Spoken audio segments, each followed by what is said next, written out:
اس کے دماغ سے جب سورج غروب ہوتا ہے تو وہ اللہ تعالیٰ نے انسان کے اندر وہ خاصیت رکھی ہے، اندھیرا جیسے ہونا شروع ہوتا ہے، ایک خاص قسم کا مواد اس کے جسم میں پیدا ہوتا ہے، پھیلنا شروع ہوتا ہے، جو اس کو غنودگی کی طرف لے جاتا ہے، نیند کی طرف لے جاتا ہے۔ اور وہ پیغام جب باڑی دیتی ہے جب وہ تھوڑا تھوڑا اندھیرا اس کو ملنا شروع ہوتا ہے۔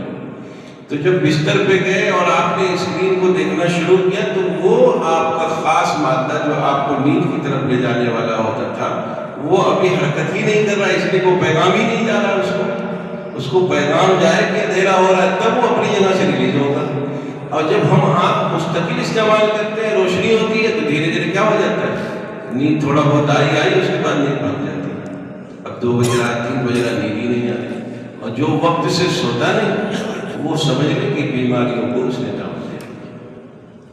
کسی بھی ڈاکٹر سے آپ سمجھا کے پوچھیں، کسی بھی ماہر امراض سے آپ جا کے پوچھیں، کسی بھی حکیم سے جا کے آپ پوچھ لیں کہ کیا رات کی نیند دن میں پوری ہو سکتی ہے؟ کوئی